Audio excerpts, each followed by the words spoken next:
आपके corporators government land बेचते हैं और आप वफ की जायदाद को फुटबॉल ग्राउंड के वास्ते दियो बोल के आप चीफ मिनिस्टर से डिमांड करते हैं। अब्बा की जागीर है, वालिद मोहतरम के तोहफे में आई सो जमीन है, लेकिन वफ की जायदाद में आप कहीं को इंटरफेयर कर रहे हैं। वफ की जायदाद वफ की है, आपकी नहीं है। तो ये हमारी गलत फहमी है कि हम गलत लोगों को अपना रहनुमा मानते हैं। वफ के लुटेरे हमारी क़यादत, वफ की तबाही करने वाले हमारी क़यादत, मस्जिदों की जमीनों को बेचने वाले हमारी अपनी क़यादत, कब्रिस्तानों की जमीनें बेचने वाली हमारी अपनी क़यादत, गवर्नमेंट लैंड बेचने वाली हमारी अपनी क़यादत। आज वफ की जायदाद के लिए फुटबॉल ग्राउंड का डिमांड करते हैं आप। मैं इससे पहले भी ये बात बोला।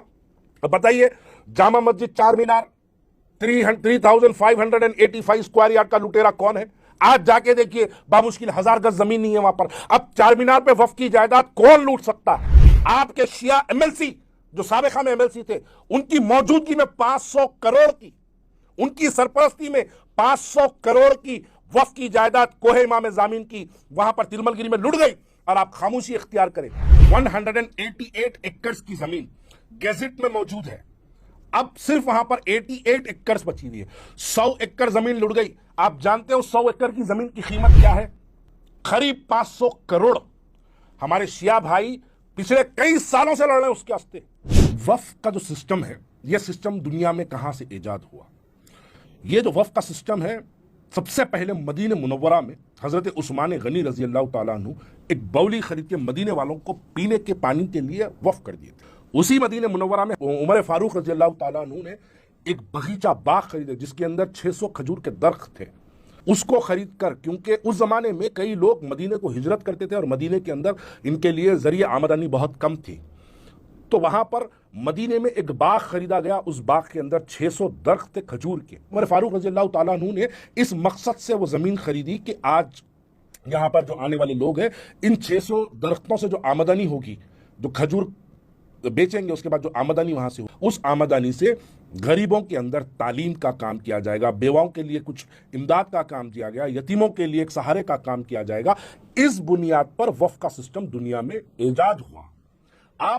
हम उस वफ की जायदादों के लिए लड़ रहे हैं। ये जो वफ की जायदादें, उस जमाने से इसको बनाया गया। मैं अल्लाह का शुक्र अदा करता हूं कि अल्लाह तेरा एहसान है कि आज ये हमारी क़यादत उस तरफ नहीं है। अगर हमारी क़यादत उस तरफ होती तो वो खजूर के झाड़ा भी काट देते, उसके लकड़ियां भी बेच देते, आखिरी में उस जमीन को प्लॉटिंग करने का भी मंसूबा बना लेते। हजरत उमर फारूक कॉलोनी बोल के लगा के बना के प्लॉटिंग भी कर देते थे, क्योंकि यहां पर किसी को नहीं छोड़े लोग। आप बताइए, यहां पर कौन सी जमीन बची? बाबा शरफुद्दीन की लुट गई, मीर मोमिन साहब की पहाड़ी की जमीन लुट गई, मस्जिद उमर फारूक की जमीन लुट गई, बोटाला बेगमपेट की जमीन लुट गई। आप कितने मस्जिदों की जगह बता रहा हूं, वो लुट गई। तो इनके लिए क्या बात है? इनके लिए सिर्फ पैसा कमाना, चाहे वफ की जमीन हो या किसी और की जमीन हो, इनका मकसद सिर्फ लूटना और सेल्फ डेवलपमेंट, अपने आप को देखना, यही इनका मकसद है। इसी मकसद के खिलाफ हम ऐसे अपने वीडियोस बनाते रहेंगे और पैगाम लोगों तक पहुंचाते रहेंगे। मोहतरम हजरात, आपने हाल ही में एक तकरीर सुनी होगी खालिद खुनखुना की। बाबा शरफुद्दीन पहाड़ी शरीफ की दरगाह पर जो है 20 एकड़ अराजी आप मोहतरम रेवंत रेड्डी साहब आप हमारे को दे दीजिए। वहां पर हम जो है एक फुटबॉल ग्राउंड बनाना चाहते हैं। स्पोर्ट्स के लिए आप डेवलप करें ताकि हम स्पोर्ट्स का फरोग कर सकें। और आपको यह भी याद दिलाऊंगा कि बाबा शरफुद्दीन साहब की पहाड़ी में 50 एकड़ वक्फ एकड़ की लैंड है जिसको राजशेखर रेड्डी साहब ने मजलिस की नुमाइंदगी पर दी थी। वो जमीन को अगर आप उसमें से 20 एकड़ वक्फ बोर्ड अगर देती है तो वहां पे पुराने शहर के लिए एक स्पोर्ट्स एक्टिविटी का, एक फुटबॉल का एक बहुत बड़ा मरकज बना सकते हैं कि हमको ये भूलना नहीं। अब्बा की जागीर है, वालिद मोहतरम के तोहफे में आई सो जमीन है। आपके कॉर्पोरेटर्स गवर्नमेंट लैंड बेचते हैं और आप वफ की जायदाद को फुटबॉल ग्राउंड के वास्ते दियो बोल के आप चीफ मिनिस्टर से डिमांड करते हैं। वफ की जायदाद अल्लाह की जायदाद, अल्लाह की जायदाद में किसी बंदे का कोई हक नहीं। मंशा वफ वो जमीन का सिर्फ ये था कि उसको अल्लाह के काम के लिए उस जमीन को इस्तेमाल किया जाए, लेकिन आप उसको वफ का मंशा बदल के आप वफ की जायदाद को स्पोर्ट्स एक्टिविटीज, जो गवर्नमेंट की जमीनों का इस्तेमाल, देखो गवर्नमेंट की जमीनें आपके लोग बेच रहे हैं। कैसा बेच रहे हैं? एक लेटर जारी हुआ था government of Telangana revenue department की तरफ से, office of the tahsildar Bannaguda mandal Hyderabad, dated 7/2024। उसके अंदर वो लोग वाजे तौर पे लिखे, it is to hereby inform that the government has declared the land in survey number 303 to 2306 coral land of TSP number वगैरह है Chandrayan Gutta Ballaguda Kandigal gate as ceiling surplus land of an extent of 2500। आपके corporator ये जमीन को बेचते हैं, MRO आके काम को रुकाता है। अरे गवर्नमेंट लैंड के अंदर फुटबॉल स्टेडियम बनाओ, कम्युनिटी हॉल बनाओ, आप वहां पर पब्लिक एम्यूनिटीज को आप प्रोवाइड करो, लेकिन वक्फ की जायदाद में आप कहीं को इंटरफेयर कर रहे हैं। वक्फ की जायदाद वक्फ की है, आपकी नहीं है, ना किसी की है, अल्लाह की जगह है। अल्लाह की जगह की हिफाजत करना हर मुसलमान का काम है। Vintage function hall, RS function hall, महबूब फंक्शन हॉल, ये टोली मस्जिद के तहत ये जो जमीनें कब्जा हुई, इसके अंदर कोर्ट में उस्मान अल हाजरी हमारा भाई लड़ता रहा। पीआईएल नंबर 124 ऑफ 2015 पीआईएल डाले, पीआईएल के अंदर हाईकोर्ट बोला वक्फ की जायदाद पे शादी खाने तोड़ो, बोला। आप जाके केसीआर के पास पड़े रहे, केसीआर को रिक्वेस्ट करके आप नहीं तोड़ाए। उसके बाद 2017 में 1742 ऑफ 2017 एक कंटेम्प्ट ऑफ कोर्ट, फिर हमारा बड़ा भाई डाला, वहां पे डाला तो हाईकोर्ट बोला स्ट्रिक्ट एक्शन लो, बोला। लेकिन हुकूमत आपकी थी, चीफ मिनिस्टर आपका था, इस वास्ते आप खामोशी इख्तियार करके शादी खाने टूटने नहीं दिए।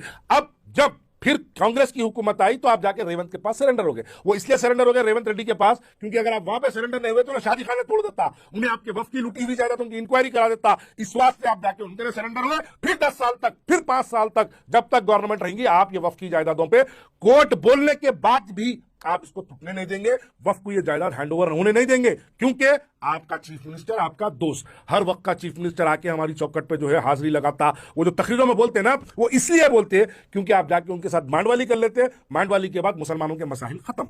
मक्का मस्जिद के तहत 25 एकड़ जमीन जुबली हिल्स, आप जुबली हिल्स से जो फिल्म नगर को जाने का जो रास्ता है, शेखपेट से जो फिल्म नगर को जाने का रास्ता है, पेट्रोल पंप के राइट एंड लेफ्ट पे जो रास्ता निकाला गया, वो रास्ता कब्रिस्तान पे से निकाला गया।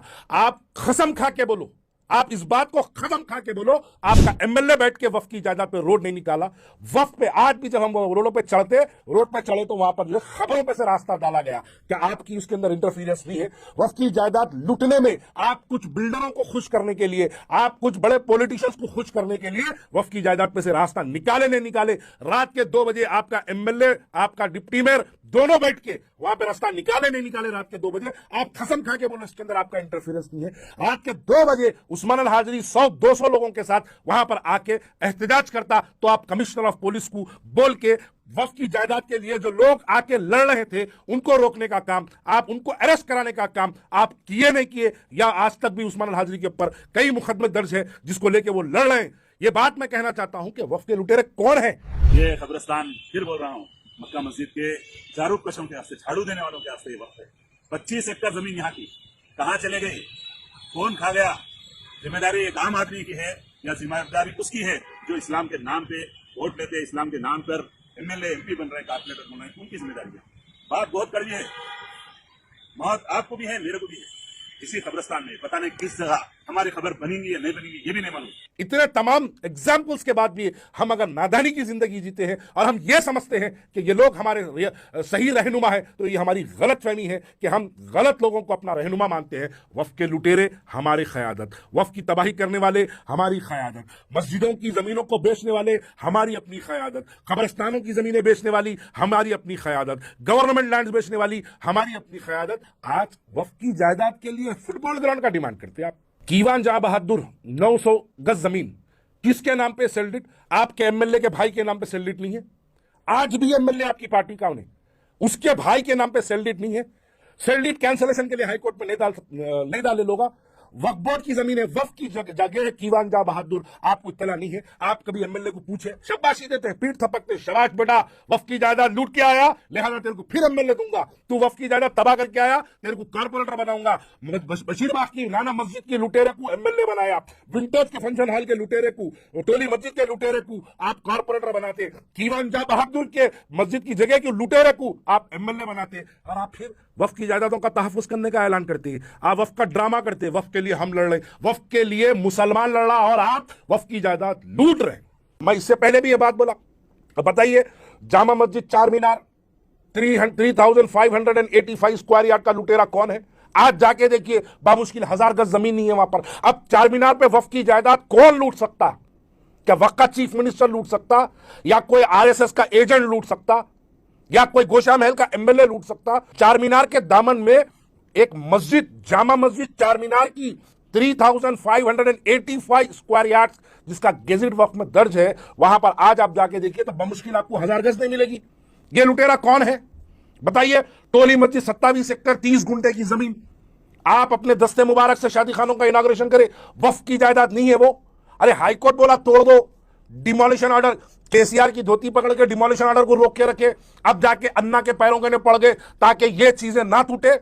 आप अपनी जो जायदादें वक्फ की लूटी, इस वजह से आप वक्फ की हुकूमत के सामने झुक जाते, इस वजह से आप जाके वक्फ की हुकूमत के सामने आप घुटने टेक देते। क्यों? आप अगर नहीं टेके, केसीआर का नहीं टेकते तो ये शादी खाने तुड़ा देता। अब रेवंत के पास सिलेंडर अगर नहीं होते तो रेवंत ये तुड़ा देता। इस वास्ते ये बचाने के लिए, जाती मफादात को बचाने के लिए आप लोग वक्फ की हुकूमत के पास सरेंडर हो जाते। बताइए, मस्जिद तकिया मुगल फकीर 38 एकड़ 29 गुंटास शास्त्रीपुरम महल के नीचे है, शास्त्रीपुरम पैलेस के नीचे ये जगह है। अब्दुल खुद्दूस और उस्मान अल हाजरी ये दोनों जाके उस जमाने में राजेंद्र नगर पीएस में कंप्लेन करे थे कि वहां पर वक्फ की जायदाद लूट रही बोल के जाके पीएस में कंप्लेन करे थे। कंप्लेन करने के बाद अकबरुद्दीन अवैसी साहब जिप्सी में आए, वहां पे आके किसको थप्पड़ मारे। थप्पड़ मारने के बाद एक ड्रामा पेश किया गया, ये बोल के किया कि अकबरुद्दीन अवैसी साहब आके काम रुका दिए। मैं चैलेंज कर रहा हूं, आज क्या वो जगह 38 एकड़ 29 गुंटास मस्जिद तकिया मुगल फकीर की क्या है या नहीं है? नहीं है तो फिर वो ड्रामा क्यों किया गया? वो इसलिए ड्रामा किया गया, वो जगह की लूट के बेचने वाला आपको हिस्सा नहीं दे रहा था, इस वास्ते आपको गुस्सा आया, आके उसको थप्पड़ मारे। थप्पड़ मारने के बाद काम थोड़े दिन रुक गया, लेकिन जब आपको हिस्सा मिला वो जमीन लूट गई। 38 एकड़ 29 गुंटास तकिया मुगल फकीर शास्त्रीपुरम के महल के नीचे वो जगह आती है। हम इस पे सवाल करें तो हम बुरे हो जाते। मस्जिद आलमगिरी गोटाला बेगमपेट 20,000 करोड़ की जायदाद, 20,000 करोड़, 90 एकड़ 17 गुंटे, survey number 1 to survey number 9, एक एक फ्लैट आज वहां 5-5 करोड़ में बिकता है। यह जगह किसकी है? वक्त के चीफ मिनिस्टर हमेशा आपके दोस्त रहे, लेकिन उनकी दोस्ती में आके वक्त की जायदादें लूटी। जो बची हुई जायदादें हैं, आप वहां पर फुटबॉल ग्राउंड बनाने को जगह दियो बोलते। क्या वक्त की जायदाद फुटबॉल ग्राउंड के लिए है? यह बात समझ में नहीं आती। और इस पे तमाम लोग खामोश बैठे हुए, इस पे उलमाए मशाखीन खामोश है।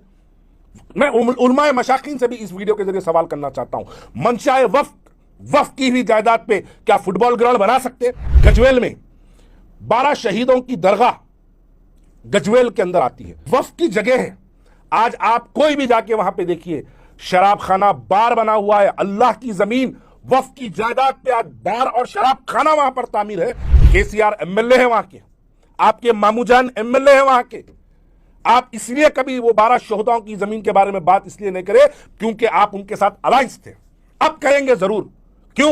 क्योंकि आपको रेवंत को खुश करना है और बीआरएस को आपको टारगेट करना है। अब बराबर बात करेंगे इसके ऊपर। 12 शहीदा, याद रखिए, 12 शहीदों की दरगाह की जगह गजवेल के अंदर बार शराब खाने आज तामीर हो गए वक्फ की जायदाद पर। वहां का लोकल एमएलए खामोश बैठा हुआ है। लोकल एमएलए बीआरएस का चीफ मिनिस्टर था, खामोश बैठा हुआ था। आप भी खामोशी इख्तियार की, इसलिए इख्तियार किए क्योंकि आपको उनको अलायंस उनके साथ मिलकर आपको आपके काम करना है, उनको उनके काम करना है, इस वजह से खामोशी इख्तियार की। चलिए अब बात करेंगे कोहे इमाम जामिन 188 एकड़ की जमीन गैजेट में मौजूद है।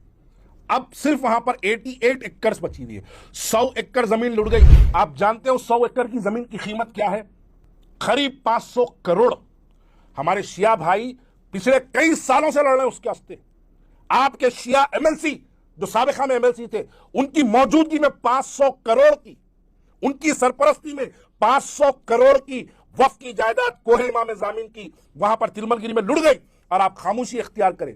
आप शिया कम्युनिटी के अंदर कोहे इमाम जामिन को लेके क्या नाराजगी है? कभी उनके दिल पे हाथ रख के उनसे पूछो, क्या हमारी क़यादत इन शिया भाइयों का, कोहे इमाम जामिन का तहफ़्फ़ुज़ करने में कामयाब रहे?